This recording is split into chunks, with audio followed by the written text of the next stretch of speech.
नमस्कार, रामात्मस क्लासेज में आपका एक बार फिर स्वागत है।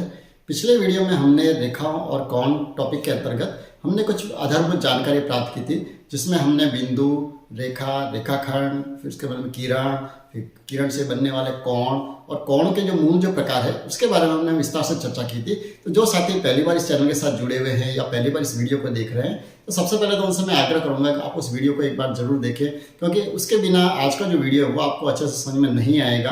क्योंकि आज हम उसी से जुड़ी हुई कुछ और बातों पे चर्चा करने वाले हैं, तो आप उस वीडियो को जरूर देखें। जो साथी पहली बार इस चैनल से जुड़े हैं तो उनसे भी निवेदन करूंगा कि आप सबसे पहले इस चैनल को सब्सक्राइब कर दीजिए, साथ ही जो बेल आइकन है उसको भी आप प्रेस कर दीजिए, ताकि रीड से संबंधित जो आपके बेहतरीन वीडियो जो बन रहे हैं, जो श्रेणीबद्ध हम वीडियो जो बना रहे हैं, आपके जितना भी आपका सिलेबस दिया हुआ है उस सिलेबस के ही अकॉर्डिंग हम सारे ही वीडियो बना रहे हैं। और आपको जानकारी के लिए बता दूं कि हमने अभी तक जो बनाए हैं वीडियो, सारे जो आपके अंकगणितीय जो जितना भी ज्ञान आपके दिया हुआ है सिलेबस में, वो सारा पूरा हो चुका है। और हमने पिछले वीडियो से ही ज्यामितीय ज्ञान के आधारित जो वीडियो हमने शुरू किए, तो आप इन वीडियो से कहीं भी वंचित अगर हो गए हैं तो आप डिस्क्रिप्शन में देख लें, आपको सारे ही वीडियो का लिंक मिल जाएगा। वहाँ से आप उन वीडियो को देखिए और एक बिल्कुल जो व्यवस्थित तरीके से सारे जो वीडियो है वो आप अच्छी तरह से उनको देखें, उनसे समझें, और आपकी जो आशा करूँगा वो जो वीडियो जितने भी है वो आपकी तैयारी में एक बेहतर साबित होंगे।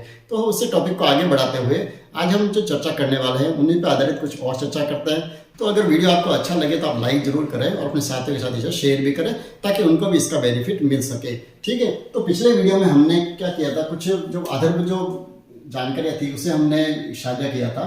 उसमें हमने कोणों के प्रकार के बारे में भी बहुत ही अच्छे से समझा था कि कोणों के जो मूल जो प्रकार है वो कौन कौन से हैं। हमने न्यून कोण, समकोण, अधिक कोण, सरल कोण या जिसे ऋजु कोण कहते हैं, उसके अन्य प्रतिवर्ती कोण और संपूर्ण कोण, इन कोणों के बारे में हमने जानकारी की थी। आज हम कुछ और कोणों के बारे में थोड़ी चर्चा करेंगे। ठीक है, क्योंकि कंपटीशन एग्जाम में हमारे जो प्रश्न आएंगे, जो डायग्राम बने रहेंगे, उसमें सारे तरह के कोण मिक्स होंगे। तो हमें ये सबसे पहले तो पहचान होनी जरूरी है कि जो दिया गया वो कोण कौन सा है, तभी हम उसके आंसर निकाल पाएंगे। ठीक है, तो अब हम जो पिछले वीडियो में हमने देखा था कि सबसे पहले कोण जो है वो कोण क्या होता है। कोण एक ऐसी आकृति है जो दो किरणों से बनी हुई आकृति होती है, जिसे हम कोण कहते हैं, और जिसका एक उभयनिष्ठ शीर्ष होता है। इसका शीर्ष जो होता है वो कैसा होता है, उभयनिष्ठ। और ये जो दो है इनको हम कहते हैं इनकी भुजाएं। ठीक है, ये हमने पिछले वीडियो में भी देख लिया था, और ये वापस मैं इसलिए बता रहा हूँ क्योंकि हम आगे जो चर्चा करने वाले तो हमें इसमें इसकी भी जरूरत हमें इसमें जरूर पड़ेगी। आज हम जब सबसे पहले जो चर्चा करेंगे वो कोणों के प्रकार में हम देख रहे हैं वो है आसन्न कोण। ठीक है, कि कोणों के मूल जो प्रकार है वो तो हमने पिछले वीडियो में चर्चा कर दी थी। अगर नाप के आधार पर कहें तो वही न्यून कोण, अधिक कोण, समकोण, ऋजु कोण और प्रतिवर्ती कोण जो है वो कोण होते हैं। अब ये जो कोण है, इन कोणों की हमें जो विभिन्न प्रकार के डायग्राम आएंगे उनमें हमें इनकी आवश्यकता भी पड़ेगी, तो हमें इनकी जानकारी होना भी बहुत जरूरी है। ठीक है, तो सबसे पहले हम देखें आसन्न कोण। अब आसन्न कोण कौन से होते हैं। आसन्न कोण जो होते हैं वो दो कोणों का जोड़ा होता है। आसन्न कोण का मतलब क्या है, उसमें कितने कोण होंगे, कम से कम दो कोण होते हैं। अब दो कोण ऐसे होंगे जिनकी एक भुजा और एक शीर्ष उभयनिष्ठ होना चाहिए। ठीक है, उभयनिष्ठ से तात्पर्य क्या है, उभयनिष्ठ हम उसे कहेंगे जो दोनों के बीच में ही कॉमन हो, जो दोनों के लिए ही बीच में एक साझा रूप में उपयोग में आ रही हो। जैसे यहाँ पर हम इनका एक नामकरण करके इसको समझे, जैसे ए, बी, सी, और ये हमने एक बिंदु ले लिया बीच में डी। ठीक है, अब यहाँ पर हमें देखें वास्तव में कोण हमें कितने दिख रहे हैं। अगर हमें कोणों की संख्या ज्ञात करनी हो, हम इस कोणों को कैसे पहचान करें, तो यहाँ पर हमारे देखिए एक तो कोण है हमारे पास ए बी डी, कोण ए बी डी। ठीक है, दूसरा जो कोण है वो दिख रहा है मुझे डी बी सी, कोण डी बी सी। और तीसरा जो कोण है वो इस पूरा कोण हम लिखे तो ए बी और सी, ए बी और सी। तो यहाँ पर हमें तीन कोण प्राप्त हो रहे हैं। अब आसन्न कोण कौन से होंगे, यहाँ पर आप देखिए ये जो दो कोण है जो पास पास में है, एक तो इधर वाला और एक इधर वाला, ये दो कोण ऐसे हैं यानी जिनके बीच में एक उभयनिष्ठ भुजा है। यानी ये जो भुजा है ये दोनों ही कोणों में उपयोग में आ रही है। यानी इस कोण को बनाने में इस भुजा का उपयोग हो रहा है और इस कोण को बनाने में इस भुजा का उपयोग हो रहा है। तो ऐसे अगर दो कोण आपको कहीं भी दिखे जिसके बीच में एक उभयनिष्ठ भुजा हो, साथ अगर भुजा उभयनिष्ठ होगी एक शीर्ष भी उभयनिष्ठ जरूर होगा। ठीक है, तो अगर ऐसी भुजा यानी जहां पर दो क्या होगा, एक भुजा व एक शीर्ष जो है वो कैसा हो, उभयनिष्ठ, तो वो जो दो कोण हैं वो कहलाते हैं आसन्न कोण।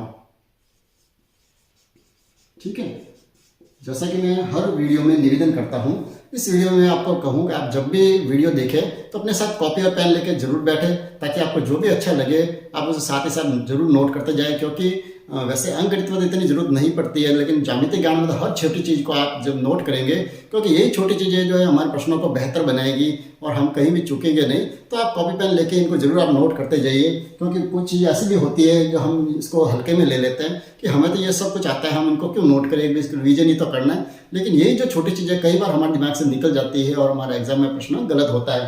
तो आप उसको जहाँ भी आपको अच्छा लगे उसको आप साथ ही साथ नोट जरूर करें। तो हम बात कर रहे थे आसन कोण की। तो आसन कोण जो है कौन से कोण होंगे? ऐसे कोण जिसकी एक भुजा और एक शीर्ष जो है वो कैसा होना चाहिए? उभयनिष्ठ। तो वो कहलाते हैं आसन कोण। ठीक है, वो ऐसे भी हो सकते हैं या इस तरह से भी दो कोण है, जैसे ये एक कोण है और ये दूसरा कोण है। ठीक है, तो ये दोनों भी जो कोण है वो कैसे हैं? आसन कोण है। क्यों है आसन कोण? क्योंकि इनके बीच में ये जो एक उभयनिष्ठ भुजा है और ये उभयनिष्ठ शीर्ष है, जहां पर ये दोनों कोण बन रहे हैं। यानी कहने का तात्पर्य किसी भी रूप में दो कोण जो है वो आसन कोण हो सकते हैं। ठीक है, अब आसन कोण जो है उसी से संबंधित मुझे कुछ दो परिभाषा और दिमाग में आ रही, तो आपको वो भी मैं बता दूं कि वही हमें प्रश्नों में अधिक देखने को मिलेगी। वो जो कोण हमें प्रकार मिलेंगे, एक तो मिलेगा हमें समपूरक कोण।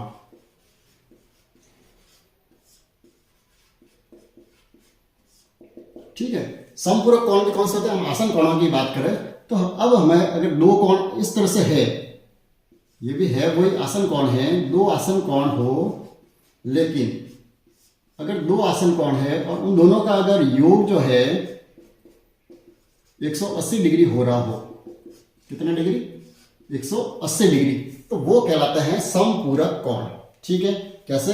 जैसे अगर एक कोण दिया हुआ है 130 डिग्री का और दूसरा कोण दिया हुआ है 50 डिग्री का।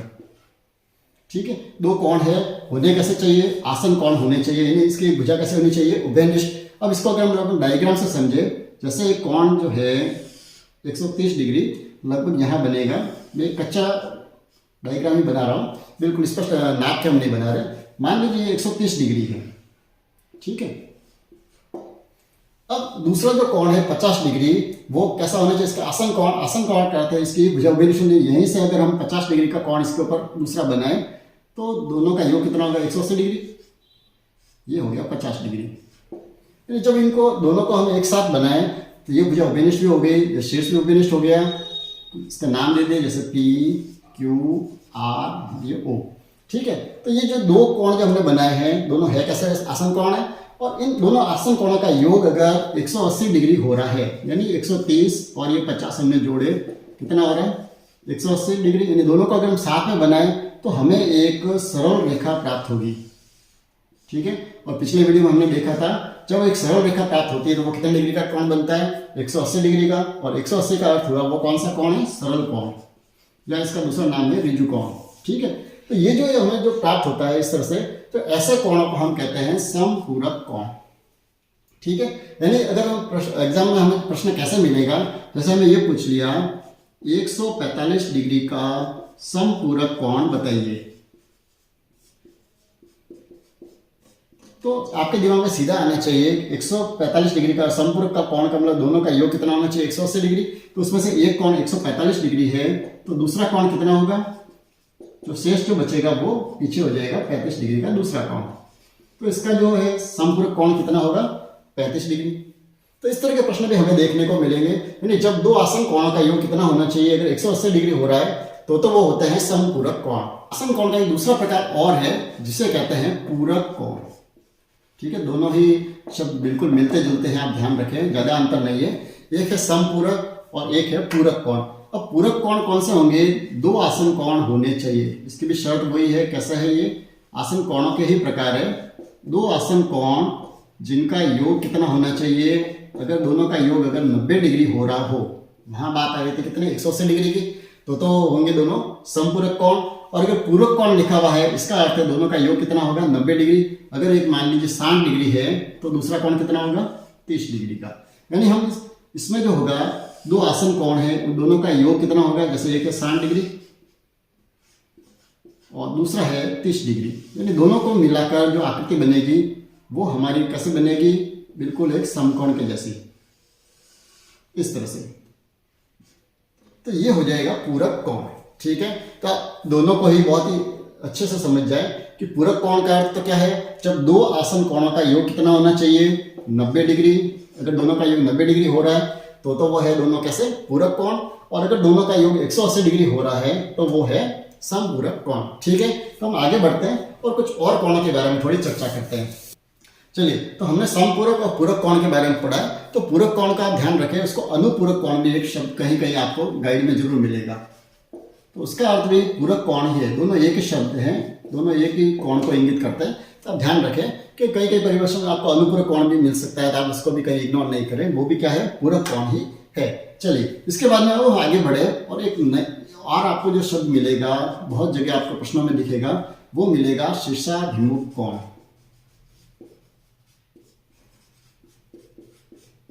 ठीक है, वैसे देखने से स्पष्ट हो रहा है शीर्ष अभिमुख, यानी ऐसा जो कोण है जिनका शीर्ष जो है वो अभिमुख यानी आमने सामने हो। यानी ये कब संभव होगा, जब हमारे पास दो सरल रेखाएं हो, एक रेखा और एक दूसरी रेखा। दो रेखाएं जब एक दूसरे को काटती है, ठीक है, जब दो रेखा एक दूसरे को काटती है तो उन्हें कैसे कहते हैं रेखाएं। हम जब रेखाओं के प्रकार भी देखेंगे तो उसमें भी आपको मैं बता दूंगा। वैसे तो ये प्रतिच्छेदी रेखाएं हैं। कैसी रेखाएं, ये प्रतिच्छेदी रेखाएं। जब दो रेखाएं एक दूसरे को काटती है तो उन्हें कहते हैं हम प्रतिच्छेदी रेखाएं। ठीक है, तो जब दो रेखाएं एक दूसरे को प्रतिच्छेद करें, एक दूसरे को काटती है, तो उससे जो बनते हैं कोण, कौन कौन से कोण बनते हैं, देखिए जैसे इसका अपन नाम ले दें ए डी, एक रेखा तो है ये, दूसरी है सी और डी। ये दोनों एक दूसरे को ओ बिंदु पर प्रतिच्छेद करती है। ठीक है, तो इससे बनने वाले कोण कौन से होंगे, एक तो कोण बनेगा ये ए ओ डी, ये वाला। दूसरा कोण ए ओ सी, ये वाला। एक कोण बनेगा सी ओ डी और एक कोण है बी ओ डी, ये वाला। ठीक है, तो ये जो है, अब इसमें शीर्षाभिमुख कोण कौन से होंगे, ऐसे शेड जिनका मुख कैसा हो, अभिमुख यानी एक दूसरे के सामने मुख वाले। यानी ये वाला कोण जो है, कौन सा कोण, कोण ए ओ डी ये, और इसका शीर्षाभिमुख कोण कौन सा है, कोण सी ओ बी, या इसको बी ओ सी भी लिख सकते हैं। ठीक है, तो ये जो दोनों कोण है, ये दोनों कोण कैसे है, शीर्षाभिमुख कोण। ठीक है, इसी तरह से ये जो कोण है ये भी शीर्षाभिमुख कोण ए ओ सी, और इसका शीर्षाभिमुख कोण कौन सा है, बी ओ डी। ठीक है, तो शीर्षाभिमुख कोण कौन से होते हैं, जब दो रेखा एक दूसरे को प्रतिच्छेद करे और उनके जो सम्मुख बनने वाले कोण होते हैं उनको कहते हैं शीर्षाभिमुख कोण। और हम आगे इसको देखेंगे भी, शीर्षाभिमुख कोण जो होते हैं वो हमेशा बराबर होते हैं। जब हम प्रश्नों को हल करेंगे तब आपको ये जानकारी होनी जरूरी है कि शीर्षाभिमुख कोण जो होते हैं वो कैसे होते हैं, बराबर होते हैं। यानी यहाँ पर अगर ये कोण अगर 40 डिग्री का है तो इसके सम्मुख वाला कोण भी कितना होगा, 40 डिग्री होगा। अब ये कोण अगर 140 डिग्री है तो ये कोण भी होगा वो 140 डिग्री ही होगा। ठीक है, और आपको ये दिमाग में ये भी चीज आ रही होगी कि जब हमने यहाँ 40 डिग्री, मैंने ये अंदाज से 140 लिखा है या वास्तव में 140 डिग्री होगा, तो अगर हम वापस थोड़ा सा पीछे जाएं तो आपको ध्यान हो तो हमने अभी थोड़ी देर पहले आपको एक चीज यहाँ स्पष्ट की थी। मैं इसको आधा मिटा रहा हूँ। ठीक है, अब इस चित्र को देख के आपको कुछ थोड़ा सा दिमाग में आ रहा होगा कि मैंने यहाँ पर 140 क्यों लिखे।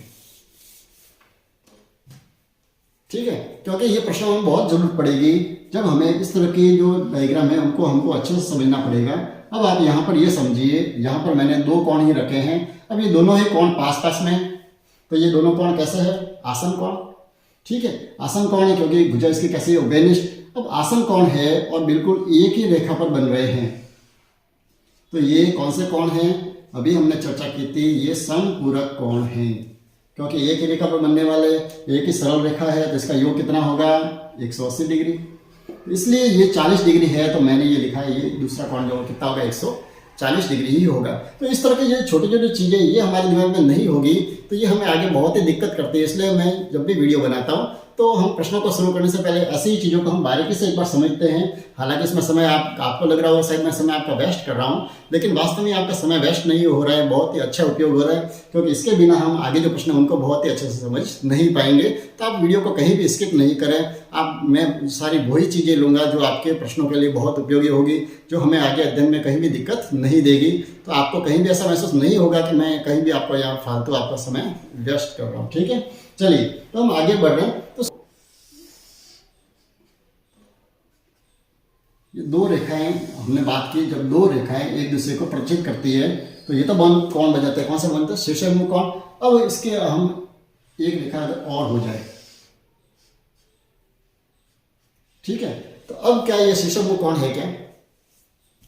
अगर तीन रेखाएं बन रही हैं तो वहां पर भी आप देखें, जैसे ये जो कोण है इसका शीर्षक कौन कौन सा होगा, यानी ये ध्यान रखना है हमें, जो दो रेखाएं जो प्रतिच्छेद कर रही है कौन कौन सी, जैसे ये दो रेखाएं कर रही है प्रतिच्छेद, तो इनके बीच का कोण इधर तो बन रहा है ये, तो इस तरह भी बनेगा ये।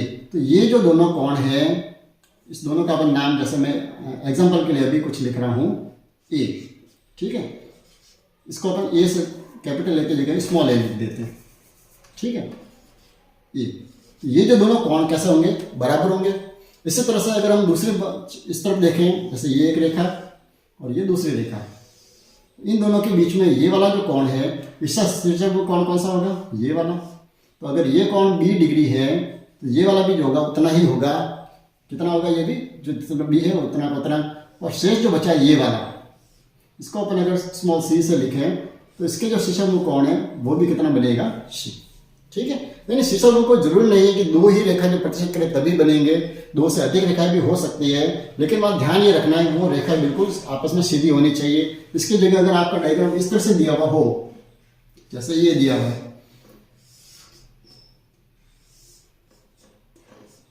अगर ये, अब यहां पर आपको कहीं पर भी शीर्षक मुख कोण नहीं दिखेंगे, ठीक है। हो सकता है जैसे ये दो रेखा जैसे सीधी है, ये थोड़ी सी तिरछी हो गई है, इसको आप सीधा मान ले। तो यहां पर जैसे ये दो रेखाएं क्रॉस कर रही है तो ये तो आपके शीर्षक मुख कोण हो जाएंगे, ठीक है। लेकिन अब इसके सामने वाला ये शीर्षक मुख नहीं होगा, या ये इसके सामने शीर्षक मुख कोण इसका नहीं होगा। तो ये भी हमारे दिमाग में हमें रखना जरूरी है कि क्या इसका ये कोण शीर्षक मुख होता है या नहीं होता है, ठीक है। अब साथ ही साथ जब अपन ये डायग्राम बनाई दिया तो मेरे दिमाग में एक चीज और आ रही है, वो भी आप स्पष्ट कर ले। तो जब ये शीर्षक मुख कोण तो नहीं होंगे, तो अब इन कोणों को अगर हमें ज्ञात करना हो तो हम कैसे ज्ञात कर सकते हैं? तो आप ध्यान रखें, अभी हमने बताया था कि किसी भी एक बिंदु के परिगत जितने भी एंगल है, इन सब कोणों का योग जो होता है वो कितना होता है, 360 डिग्री। ये आप जरूर ध्यान में रखें, क्योंकि जब भी हम प्रश्न करेंगे तो हमें इसकी खूब जरूरत पड़ेगी, क्योंकि कुछ कोण यहाँ दिए हुए होंगे उनको हम ज्ञात कर सकते हैं, कुछ कोण जो वो हमें इस 360 डिग्री के आधार पर उनको हमें ज्ञात करना पड़ेगा। ये जब आपके दिमाग में होगी तो हम जो प्रश्नों को है बहुत ही अच्छे तरीके से आप कर पाएंगे। तो आप करूँगा, इस वीडियो में हमने जो आधारभूत जो जानकारियाँ है वो बहुत ही अच्छे से मैंने समझाने की कोशिश की है, बहुत ही सरल तरीके से हर चीज़ को बताने की कोशिश की है। फिर भी अगर आपको कहीं भी दिक्कत आए तो आप कमेंट्स में जरूर लिखें, ताकि जब भी नेक्स्ट वीडियो बनेगा तो उसमें मैं आपकी समस्या का निवारण कर दूंगा। तो अगर आपको वीडियो अच्छा लगा हो तो आप लाइक जरूर करें और अपने साथी के साथ इसे शेयर भी करें। तो मिलते हैं अगले वीडियो में कुछ अच्छे प्रश्नों को लेकर, तब तक आप देखते रहिए वीडियो को और बने रहिए चैनल के साथ। धन्यवाद।